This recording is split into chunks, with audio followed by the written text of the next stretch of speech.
Hai, apa kabar pemirsa? Semoga semuanya yang menyaksikan acara ini selalu dalam keadaan sehat walafiat ya. Berjumpa lagi bersama saya, Tika dan juga kakak andalan. Kita hari ini seperti biasa akan ngobrol bagaimana caranya mengelola keuangan ya di Do It.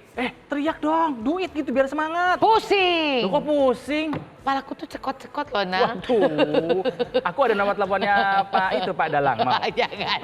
Ini gara-gara sering di rumah kan, selama pandemi kan. Suami juga lagi sering di rumah. Tiba-tiba yang nggak pernah ngomongin soal keuangan, tiba-tiba ngajakin ketemu. Ya, ketemu tuh dalam artian ngajakin ngobrol berdua serius gitu ya. tentang yuk kita breakdown apa aja pengeluaran kita. Aku deg-degan. Kok deg-degan? Ya karena kan dia selama ini nggak tahu duit aku buat apa aja. Berarti ada pengeluaran-pengeluaran yang untuk keinginannya Teh Tika aja ini. Ya gimana ya, takut ketahuan deh. Ih, gimana sih? Iya kan selama ini dia bilang kamu kamu bayar buat apa aja, buat ini dulu dibilangin doang. Kalau sekarang tuh harus dijembrengin dan menurut dia harus jujur, katanya kalau nggak jujur nanti aku takut dimarahin nih kalau ketahuan. Aduh, kakak Ana juga pasti sepakat. Iya. Kalau ngatur keuangan, apalagi di keluarga, itu harus jujur. Nggak boleh ditutup-tutupi, harus transparan. Kenapa? Supaya kita nggak rugi di masa depan. Ya udah kita bahas itu aja kali ini ya. Iya, Bagaimana iya. caranya supaya kita menerapkan kejujuran dalam mengatur keuangan. Penting soalnya itu. Iya, ya bener sih. Apalagi masa sama diri sendiri nggak jujur, wah itu lebih bahaya lagi sama sendiri nggak jujur. Coba Ya. kita tanya ini sahabat kita nih, dulunya tinggal di Jakarta bareng, tapi sekarang pindah ke Bali. Iya, ada Cipan alias Cici Panda. Cici Panda. Hai Cipan. Hai. Gimana Bali, Ci? Bali masih sepi banget, terutama daerah-daerah turis ya. Kalau ke sana mungkin biasa ngeliat orang lalu lalang, ini bener-bener sepi, sesepi itu. Sepi banget ya. Banget. Kita ke Bali aja gitu. Jangan dulu. Jangan dulu. Jangan dulu tuh kata Cipan juga jangan dulu. Amat. Cici kan udah berkeluarga, anak udah 2 tuh ya. Ini ngomongin soal ngatur keuangan, mengelola keuangan. Kamu termasuk sama suami, ya, Mama Marcel, termasuk yang jujur, dibuka segala sesuatunya atau kayak Tika ada yang disembunyiin. Jadi sekalinya mau jujur takut deh. Siapa bilang sih ada yang Oke. disembunyiin? Ayo ngaku. Gimana Ci? Kalau aku sama suami itu tipe nggak ada yang dijujurin, tapi nggak ada yang disembunyiin. Hah? Gimana Gimana sih? maksudnya? Nah kan, Iya karena kan, kita bener. berdua itu bukan tipe yang saling ngecek keuangan masing-masing. Itu dari dulu dan masih terjadi sampai sekarang. Ya. Oke. Walaupun dalam Jadi- keadaan pandemi gini juga nggak ada cek-cekan ya? Jadi dalam keadaan pandemi ini pun kita bukan ngecek kayak coba lihat rekening kamu tapi langsung kayak gini. Oke, di rekening kamu ada berapa? Di rekening aku ada berapa? Kira-kira kita cuma bisa bertahan berapa lama? Tapi beneran sisanya based on trust. Jadi nggak ada tuh sampai print out buku tabungan, terus kita liatin satu-satu, itu tuh nggak ada. Kebetulan suamiku itu tipenya agak cuek dia. Dia tuh kayak Iya. kayak pokoknya yang penting semua kebutuhan per bulan terpenuhi, sisanya lu mau buat apa terserah. Selama deh, itu nih. halal, nggak macam-macam, monggo. Gitu tipenya, Bu. Oh iya. Suami aku juga tipenya begitu, tapi karena ini keseringan di rumah jadi ngecek sih. Nah, kakak andalan katanya ada games-games seruan gitu. Ini nggak perlu free voucher kan untuk main gamesnya? Nggak usah. Ini free. Oh free, download. alhamdulillah. Kalau free aku suka sekali. Iya. Aku juga suka. Ini kakak andalan mau punya game mengenai kejujuran. Waduh. Baik. Dan kakak andalan akan mengajak bermain Teh Tika, Kang Ronald, dan Cici Panda ya. Boleh. Masing-masing silakan dijawab apakah pernah atau tidak melakukannya nih. Tapi Baik, jujur iya, ya. bener. Harus jujur. Dari Teh Tika dulu deh. Aku tuh kalau bohong ketahuan, kalau bohong pasti garuk hidung, pasti itu bohong. Atau lihat ke bawah. Iya, sok mah nggak? Oke, pertanyaan pertama untuk Teh Tika. Ngomong ke pasangan barang yang mau dibeli murah padahal mahal. Saya itu Gembala sapi? Bukan. Nggak pernah beli barang mahal sih tepatnya. Pertanyaan yang kedua, pas zaman sekolah dulu, pakai uang yang dikasih orang tua buat bayar biaya sekolah, tapi malah dipakai jajan. Buat aku Iya. nggak pernah karena kan aku dulu miskin. Kasihan sama mama, maksudnya uangnya segitu-gitunya. Jadi nggak pernah ngebohong sama mama gitu. Itu buat keperluan sekolah ya untuk keperluan sekolah. Yang kedua, ini pertanyaannya untuk Kang Ronald. Ya. Punya duit, tapi pas ditagih utang bilangnya nggak punya duit. Ih, Nggak pernah. orang nggak punya Orang nggak pernah punya utang ya? Saya nggak pernah mempunyai hutang. Tapi orang yang saya utangin rata-rata ngomongnya begini. Banyak yang nggak jujur ya, Nal ya. Jadi tolong yang punya utang kepada saya. Wah ini nasional loh TV-nya loh. Iya, ini. iya. Alhamdulillah kakak andalan sejauh ini memang belum pernah Amin. Oh, utang gitu ya? sama orang lain. Jadi nggak pernah punya pengalaman ditagih utang bilang nggak punya uang. Oke. Pertanyaan kedua untuk Kang Ronald. Beli 2, tapi diem-diem bayarnya cuma 1. Wah, Darmaji ini mah kalau di kantin Waduh. Bandung ya. Nggak pernah ya, Nal. Nggak buat apa, nggak berkah. Nggak berkah. Maksudnya ya beli 2 ya bayar 2. Cici Panda, Cicipan dah. Ya hadir. Aduh, biasa, Bu. coba statement ini ya. Saya lebih mementingkan kesenangan daripada prioritas atau kebutuhan. Apakah ya atau tidak? Salah. Tidak berarti. Oh, lebih mementingkan Tidak. kebutuhan. Saat ini ya. Jujur berarti ini jujur. Jujur, Ini dulu, jujur. dulu pernah gitu. Iya, Tapi Dulu sekarang ketika ya. uangnya banyak pernah ya Ci? Ya iyalah Pak, apalagi masih jadi artis di ibu kota turah-turah. Satu. Pertanyaan kedua untuk Cici Panda. Ya, Palsuin data informasi saat isi formulir berharap bisa mendapatkan manfaat lebih. Pernah nggak? oh nggak pernah. Nggak pernah ya. Aku takut. Kayak gitu-gitu aku Iya, takut. bener. Takut kalau ketahuan buntutnya malah panjang. Bener. Ya, betul. Ini istilahnya itu underwriting. Yang ngisi form aplikasi. Iya. Aduh bener, tapi bener banget Cici kalau misalnya kita tidak jujur dalam mengisi formulir, aplikasi dan lain sebagainya, konsekuensi hukum soalnya. Iya, bener. Emang itu Ya. dia. Nah. Jadi akut. Oh, Iya. jadi dia takut. Ya udah, kita ngomongin soal underwriting kali ya hari ini ya. Ya. Karena memang banyak juga ini kita tidak bisa menutup mata bahwa banyak orang yang melakukan ketidakjujuran ketika ngisi formulir atau apa gitu ya. Biar itu tadi dapat benefit lebih atau mungkin tidak usah membayar dengan dana yang harusnya dibayarkan gitu kan. Betul. Nah, bagaimana soal kejujuran itu penting dalam mengatur keuangan? Jadi tetap bersama kami di Do It! Sebenarnya proses underwriting itu apa sih? Bahasa Indonesianya sebenarnya seleksi resiko.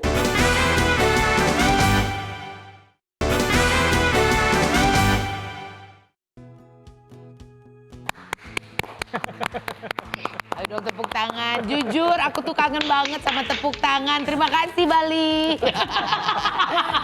Pemirsa kembali lagi di Do It!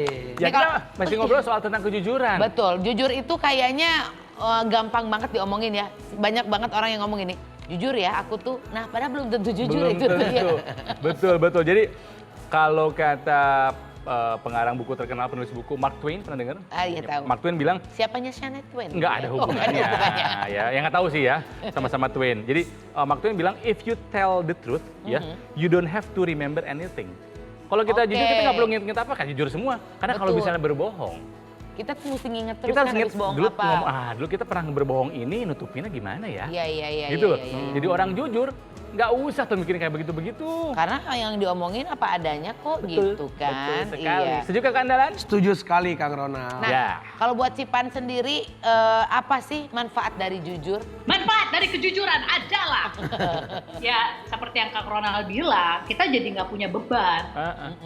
Karena kalau emang pada dasarnya, aku yakin pada dasarnya kan semua orang bukan tukang bohong hebat nih. Iya. Jadi kadang-kadang kita sendiri mungkin lupa kalau kita tuh dulu bohong. Jadi pada saat selang berapa waktu, kemudian cerita lagi, kita cerita yang sejujurnya, kemudian orang yang mungkin pasangan kaget loh. Dulu kata Kok kamu gini-gini, beda? sedangkan kita sendiri Iya. kayak, hah masa sih? Nah ini banyak yang sering melakukan ketidakjujuran dalam mengisi form Betul.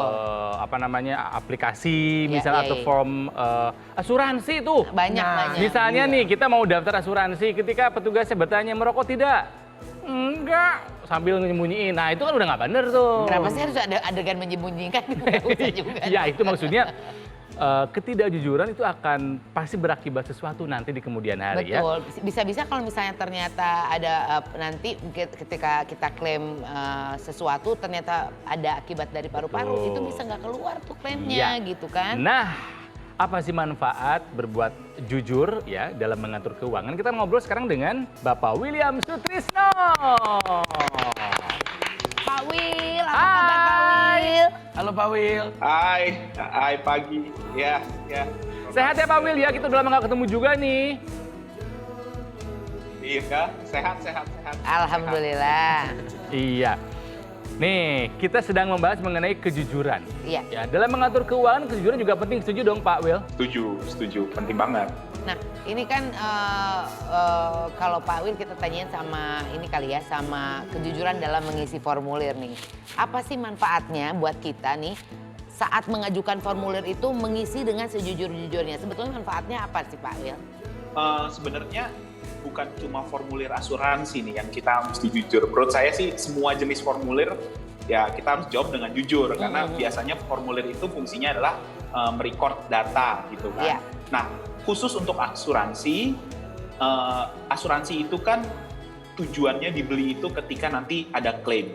Dan ketika ada proses klaim, yang akan dilihat pertama apakah layak atau tidaknya klaim itu dibayar, itu kesesuaian ketika pengajuan.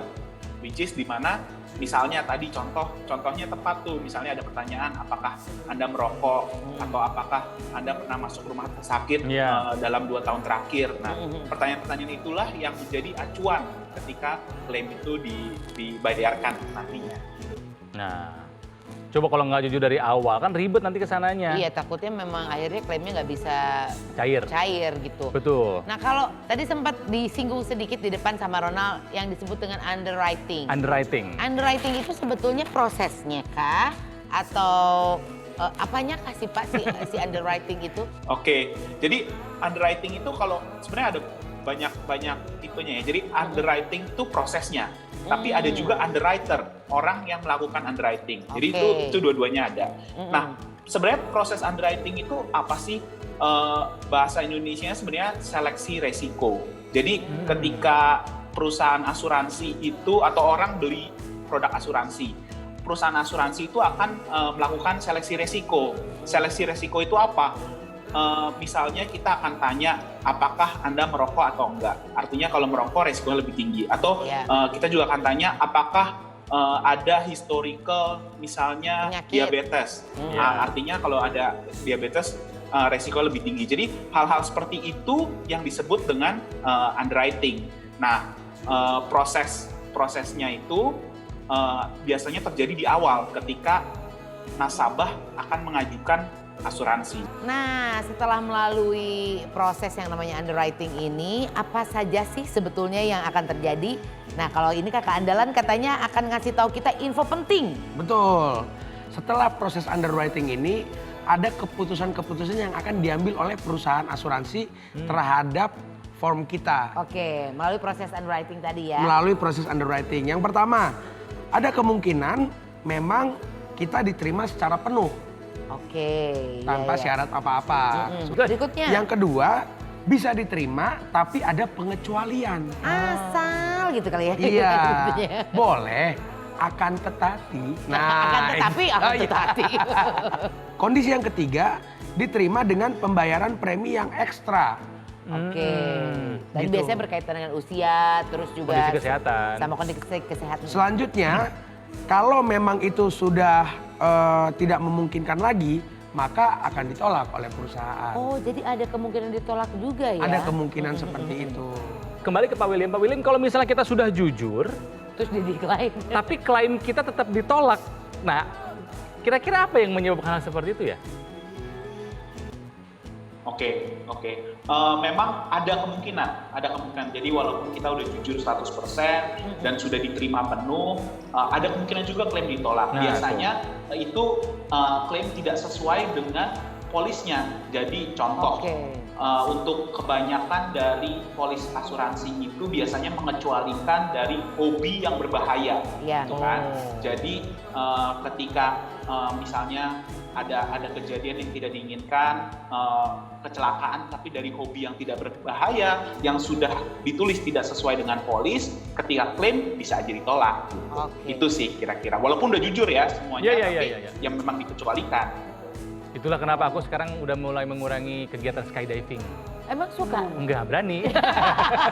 Kirain. Ya kegiatan berbahaya barusan. Bener-bener. Enggak berani. Nah ini kayaknya juga Cipan di Bali kan banyak tuh ya kegiatan-kegiatan yang berisiko di sana dan Cipan ikut semua katanya. Olahraga ekstrim ya? Betul, olahraga ekstrim dan kayaknya banyak pertanyaan juga yang ingin disampaikan dan pengen tahu lebih banyak lagi. Makanya jangan kemana-mana karena kita akan lebih banyak lagi untuk membahasnya di Do It. Justru ketika sehat, premi akan istilahnya tadi yang proses underwriting-nya akan mudah, Ya. Preminya juga normal.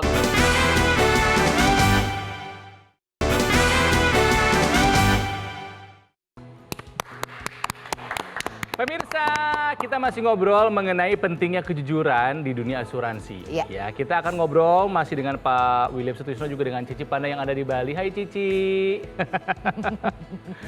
Oke, Pak William, ini kejujuran kita sepakat. Ini hal yang sangat penting dalam setiap aspek kehidupan, termasuk dalam dunia asuransi. Tapi faktanya ada masyarakat yang belum jujur dalam mengisi formulir asuransi. Karena apa?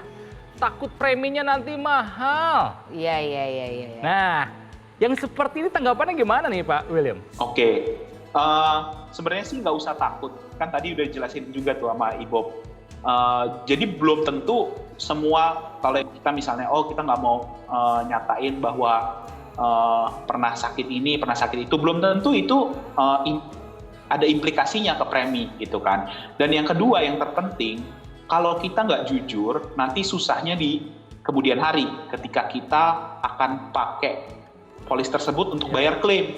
Nah, jadi saran saya sih nggak usah takut, justru takut kalau nggak jujur itu sih. Sebetulnya yang lebih takut lagi adalah kalau nggak punya produk asuransi, ya gitu. Karena kalau ngomongin soalnya produk asuransi kan udah punya porsinya masing-masing gitu kan. Nah dan banyak banget nih, saya yakin banget banyak sekali nih penonton Do It juga penasaran. Kenapa sih kita tuh harus punya asuransi? Kenapa Pak William? Oke, asuransi itu kan sebenarnya fungsinya adalah memproteksi diri gitu, memproteksi keuangan kita. Nah, apalagi nih dengan adanya COVID ini terbukti banget nih. Jadi ada saatnya kita itu bisa terkena yang disebut resiko, bisa itu masuk rumah sakit atau bahkan meninggal. Nah, asuransi justru fungsinya memberikan benefit ketika resiko itu terjadi. Kebayang kalau nggak punya asuransi ya, rugi apalagi banget. di masa-masa begini ya, Betul. tiba-tiba sakit gitu kan. Masa harus tergerus juga keuangan kita karena sakit kita gitu kan. Coba kita tanya yang di Bali nih ya, Cici Panda nih gimana? Ada yang mau tanya, kalau di Madura itu salah. Makanya jangan sosok jadi orang Bali deh. Iya. Silakan Bali, silakan. Tiang punya pertanyaan apa Tiang sama Tiang tuh aku ya? Salah juga. Iya benar, Tiang mau nanya nih.